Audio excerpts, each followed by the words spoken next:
এই কাচের বোতলটা তো মায়ের শাশুড়ি মাকে দিয়েছে, আর এটা দিয়ে তুই এসব করছিস। মা যদি দেখে ফেলে তাহলে সর্বনাশ হয়ে যাবে। খুশি ভাবে মা মনে এসে গেছে, মায়ের পায়ের নুপুরের আওয়াজ আমি শুনতে পাচ্ছি। খুশি ভাবে মাকে আমি কথা বলে আটকে রাখছি, তুমি ততক্ষণে এই জারটা ক্লিন করে রাখো। হে আমার গ্লাস কোথায় গেল? মা সবজি পেয়েছেন? কেমন ছিল সবজি? তোমাদের চক্করে সবজিওয়ালা চলে গেছে। গ্লাস এনেছিস তুই, ব্যবহার করেছিস তুই, আর ক্লিন করব আমি। এবার দেখ খুশি কি করতে পারে।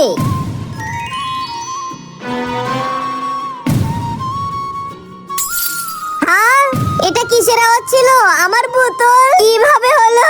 পুষ্পা, মায়ের দুঃখটা তো বুঝ, তুই কেন কান্না করছিস? কি বোঝাতে যাচ্ছ তুমি? মাই কাচের বোতলটা আগের থেকে এখানে ঝুলানো ছিল, আমি যখনই এটাকে বাঁচাতে এসেছি তখনই এটা এখান থেকে পড়ে গেল। কিন্তু এটার সাথে পুষ্পার কি সম্পর্ক? এই কাচের বোতলটা আপনাকে আপনার শাশুড়ি মা দিয়েছিল, আর এটা আপনি আমাদেরকে দেখিয়েছিলেন, কিন্তু এটা এখানে কিভাবে আসলো? কিভাবে এসেছে খুশি বউ? খুশি আপনার বোতল দিয়ে এরকম একটা ভিডিও তৈরি করেছে, আর ওর কাজ শেষ হওয়ার পরে ওই বোতলটাকে এখানে ঝুলিয়ে দিয়েছে। না পুষ্পা, তোকে আমি ছাড়বো না।